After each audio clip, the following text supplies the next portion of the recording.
students. So today we will begin the second lecture of environmental laws and policies.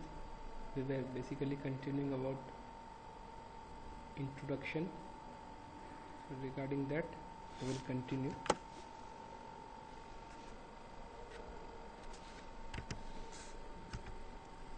So concept of environmental laws and policies. In the previous lecture also we had discussed that necessity is the mother of invention. So when there were several environmental issues arising out of exploitation of natural resources, and consequently there were several environmental problems that the people, flora and fauna, every component was witnessing, then there arrived a need for environmental laws, regulation and policies. Environmental laws and policies are frameworks established by governments at various levels, local, national and international level, to regulate human activities and protect the environment. Unless there are laws and unless they are properly implemented, there cannot be a way out for dealing with the problems. So these laws and policies aim to safeguard the natural resources, ecosystems and the overall well-being of both present and future generations. For sustainability, for optimum utilization of natural resources and also for curtailing pollution, it's very need of the hour to regulate, to frame policies to regulate and enforce them. If required, forcibly the laws have to be implemented so that the environmental issues can be dealt with properly. So environmental laws and policies play a crucial role in maintaining a healthy and sustainable environment. Time and again I have repeated that sustainability is the need of the hour. If we aim to preserve our resources for futuristic use, for requirement of future generation, it can be done only if the things are practiced in a sustainable manner.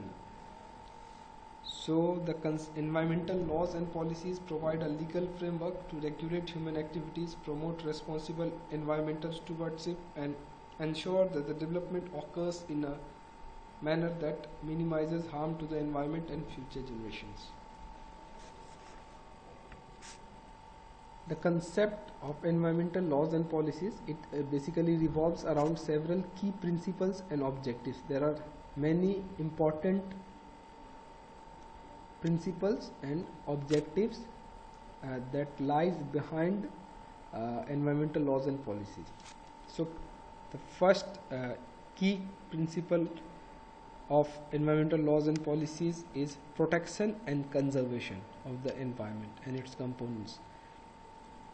Environmental laws and policies seek to conserve natural resources including air, water, land, forest, wildlife and biodiversity. So these are the important components of environment. Okay, what are they? Air, water, land, forest, wildlife, biodiversity. Pollution free air is very much required. Okay, clean and safe drinking water is required. Unpolluted water is required. Land with least exploitation is required. I mean a land prone to severe landslides, flooding, or maybe artificial earthquakes prompted by maybe a regular explosion of or a regular testing of missiles in a area where people are residing very near to that. So that kind of land is very unsuitable for basically settling of human beings, right? Then forests should be there, forests density should be there, so that because they act as just like lungs, they purify air and they are very much important for our survival. Similarly, students, forest and vegetation, they act as lungs, they cleanse, they purify the polluted air and liberate purified and clean air. Okay, they act as cleansing agents. Then wildlife I've told you students, they are part and parcel of the food chain and food web. So if wildlives are endangered, they are hampered, it's going to affect us and every component of the environment.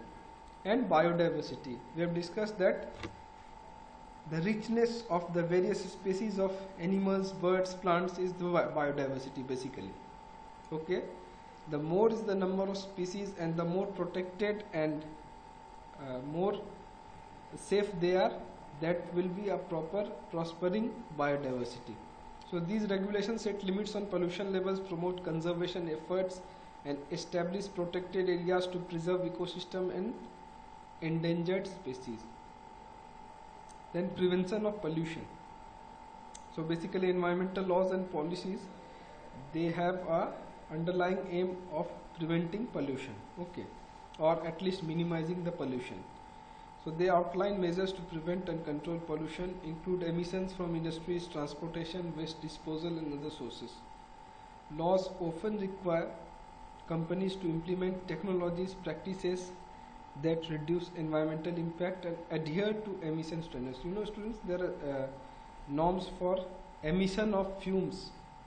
Basically all the factories, industries, thermal power plants and all which are burning renewable or non-renewable resources, basically which are burning coal or suppose other natural resources, and they are basically utilizing the energy for generation of electricity or other purposes. Okay, so they emit, even there are several industries, several factories, they emit lot of plume into the atmosphere.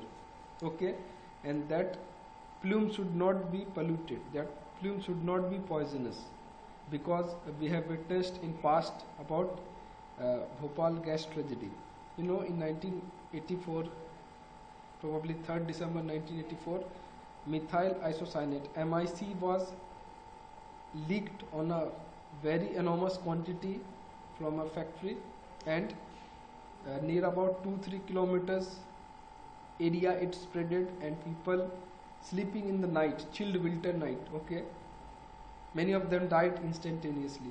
Many of them became severely injured, patients of asthma and heart, I beg your pardon, basically respiratory tract problem and all, and even many were crippled for life, many become physically challenged for life, and even it affected them so much that their next generation also witnessed similar effects or symptoms. Okay, so it's very dangerous. Okay?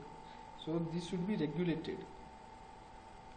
So there are standards of emission for industries, factories, power plants and all, and they should strictly adhere to the standards set in the limit. Okay, and if they are not adhering to it, the responsibility of the authorities to just monitor, check, if required, raid them on a frequent basis or occasionally, and just check whether they are complying to the standards or not. Environmental impact assessment, which is abbreviated as EIA. So environmental impact assessment is a very important tool. Any kind of new development, maybe a new factory setup, industry being set up, any mining activity to be done, or any other kind of activity which is going to basically maybe act as a source of pollution also, which is going to exploit the natural resources and the available resources. So a proper environmental impact assessment needs to be done in order to find out what are the impacts, what are the challenges that the project, the work is going to pose to the existence of the people, flora and fauna residing in the vicinity of that work, that project. Okay, and after having basically evaluated, basically audited everything, what are the possible outcomes, how the level of pollution is going to be affected, whether it's going to increase or what, whether people will be affected by it or not, whether they have to be displaced, they have to be shifted to somewhere else. Okay, just like in a mining activity, you know, in the mining activity, basically ground has to be excavated to a great depth and minerals have to be extracted. So people residing in that area, they have to be shifted. Then there will be blasting, there will be loading, unloading of the overburden, and then minerals have to be extracted from there. They have to be carried in large vehicles. Then for removal of excavation and removal of overburdens, there will be heavy machinery being implemented, just like brake lines, shovels, different type of cranes, hydraulic cranes and all, right? So how they are going to affect that area? What will be the impact on water environment? Okay, what will be the effect on air and atmosphere over there? What is the impact that it is going to have on the life of peoples and animals residing in that particular area? So everything has to be taken into account, and for that a detailed environmental impact assessment needs to be done, and all the consequences have to be narrated, has to be conveyed to the people residing in that area, and if they are being displaced from that area, then some resettlement and rehabilitation policy has to be framed, which is known as R&R policy, rehabilitation and resettlement policy, for the people who are going to be affected by that particular project or work. Then waste management. Environmental regulations basically focus on the proper waste disposal and recycling practices to minimize the negative impact of waste on the environment, human health and ecosystems. Then climate change mitigation. In response to global concerns about climate change, laws and policies address reducing greenhouse gas emissions, promoting renewable energy sources and participating in international agreements to limit global warming. So climate change is a very problematic thing which has to be dealt with in the most proper way possible. Climate change is affecting every country, every region, every people and every flora and fauna. Okay. Basically the average temperature of earth has increased over several decades. Then the places which have never witnessed in the past hot temperature, they are experiencing now. Okay. The places where never ever rainfall was so hectic, so incessant, those places are even experiencing flood.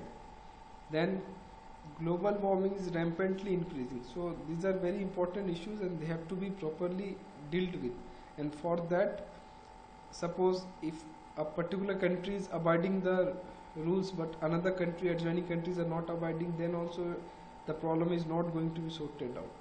So it can only be sorted out if wholeheartedly every people, every individual, every state, every country participate in the process of minimizing global warming, dealing with the climate change. Then only something can be done.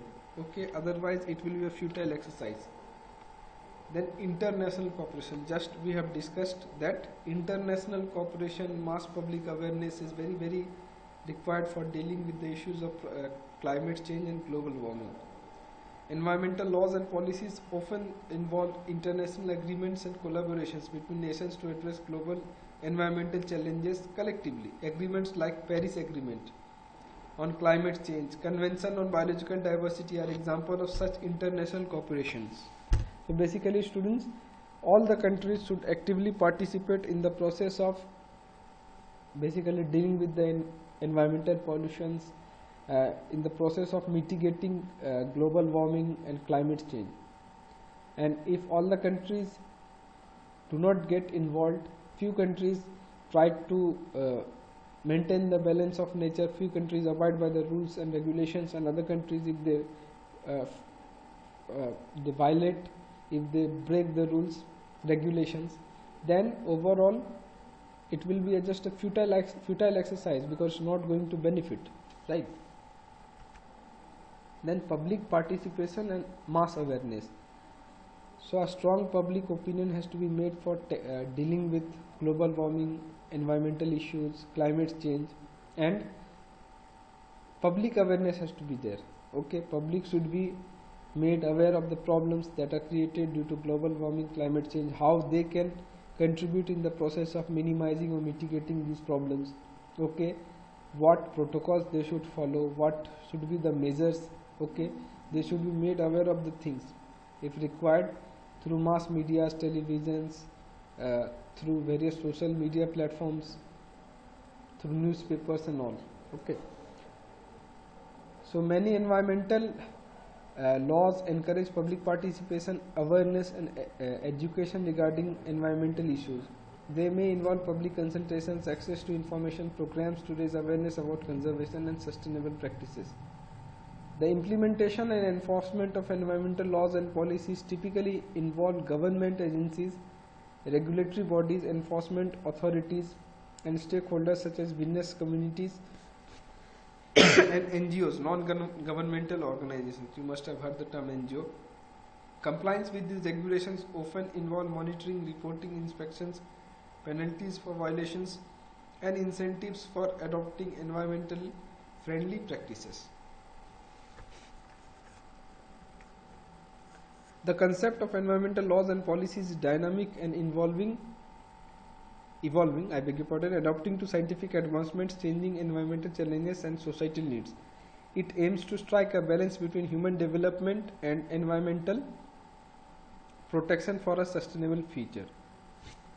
The essence of environmental laws and policies lies in their holistic approach to balancing human activities with environmental preservation and ensuring a sustainable and healthy planet for current and future generations. You know, if sustainable development is not adopted, if proper utilization, or rather we should say optimum utilization of resources is not adopted, then nothing is going to be left for the future generation. Nothing is going to be left for future use also. If we explore, exploit, utilize all the natural resources which have been gifted to us by nature, just like fossil fuels and all the non-renewable resources, then they will get exhausted sooner or later. And then what is going to remain for the future generation, or spare future generation, what is going to remain for us in future? Okay, maybe 10 years from now, 20 years from now, if we exploit everything, what we will utilize then?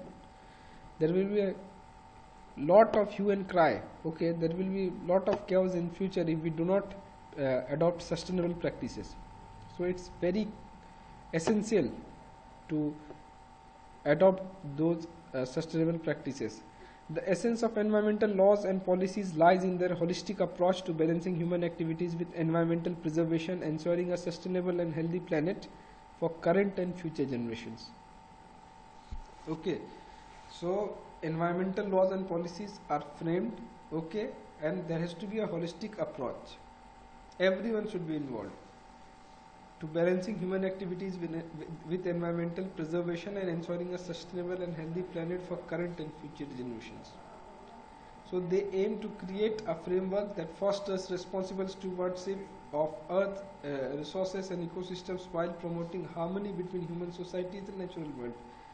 So, you know, from the very beginning of this life on earth, there was a harmony between nature and flora and fauna, and that harmony has been disturbed due to all the anthropogenic activities, the human-made activities, and the greed of human beings for more and more development, for more and more money and power.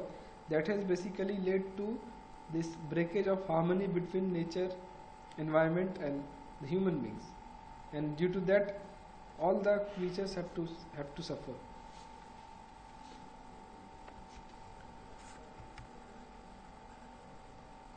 So basically all the environmental laws, policies that are framed, they have to be properly implemented, they have to be properly enforced. The regulatory authorities have a very important role to play over this particular thing. Okay, they need to ensure that the laws are obeyed. Suppose what we discussed few minutes back, that there are emission standards for chimneys and stacks set up in factories, industries. So who will take care of that? Whether they are obeying, whether they are adhering to the law or not. So time to time there should be monitoring of those things. Okay, the industries, the factories, whether they are obeying to law or not. You know, there are regulations that there is a concept of zero discharge. I don't know whether you have heard the term or not, but it's a very very revolutionary concept. The concept of zero discharge. It means what? The industries, the factories, any kind of those which are basically going to generate polluted water. Okay, they should not, which is referred to as effluent also. So that polluted water or effluent should not be released into the nearby water bodies. But you know, many industries, factories, they resort to just simply stealthily, okay, they dump their wastewater into the near about water bodies.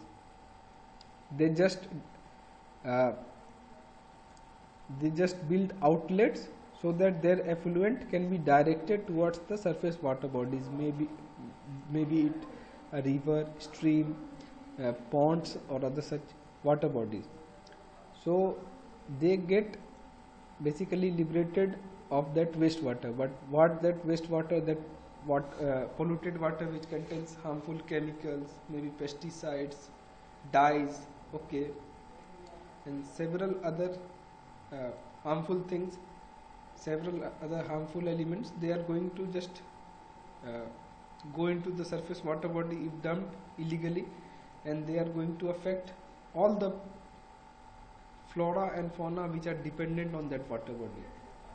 Because that wastewater, if people consume, they are going to be affected, they are going to get diseases, just like we have discussed the Minamata disease or the Itai disease. Then animals which drink water from that water body, be it river or stream, they are going to be affected, okay, they are going to be diseased. Then the aquatic organisms, aquatic plants, phytoplanktons, everything is going to be affected, right? So who will take care of that?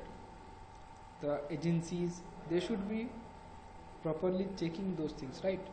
You know, there is a CPCB, Central Pollution Control Board, and there are several SPCBs, State Pollution Control Boards. So basically they are authorized to monitor, to regulate, to conduct raids and inventories, okay, to find out whether the factories, industries, they are adhering and obeying to the regulations of this air pollution, water pollution or not. If they find that there are irregularities, they have the power to shut down the factory or industry. They may cancel the environmental clearance which was given to the factory or industry. You know, every factory industrial setup has to get environmental clearance. They need to sign a bond, sort of, that they are not going to pollute the environment in whatever way, be it air pollution, water pollution. Okay, so if they are violating, if they flout with the rules, okay, then they are going to be penalized, they are going to be banned, they are going to be devoid of the environmental clearance that they procured in the past, right? So authorities have to monitor, maintain, regulate, check, conduct raids and inventories and take care of that. And if the industries are not complying, then the necessary actions, whatever has to be taken, has to be adopted to deal with them properly. Then only the pollution can be reduced, okay? And if only advisories issued and nothing, no strict or concrete action is taken, then the industries and factories are not going to obey, because why they will blindly adhere to the advisories? Unless they are penalized, unless they are basically regularly monitored and maintained, they will not adhere to the rules, okay? Because you know, it's very easy to dump wastewater into surface water body. It's very easy to release polluted plume into the atmosphere, but for treating of that wastewater, for setting up filters and all those regulatory structures which will take care of the pollution. Industries, factories, they have to spend huge amount of money, and they will try to avoid that if it is not monitored properly. So that is why there should be regulatory authorities. There are regulatory authorities. They should on a regular basis check whether the industries, the factories are complying to the standards or not, and if they are not complying, then they can be penalized. They can be basically fined a hefty amount, or even the environmental clearance may be dismissed. So students, we will continue for one more lecture on this particular series, which is basically origin, concept of environmental laws and policies. So in the third lecture we are going to discuss about the environment and the governance. What is the role of government, be it any government of a particular country, of a state, or on international level? What is the duty, what is the role of government and governance in protection and maintenance of environment? That we are going to study in the next lecture. So thank you so much everyone.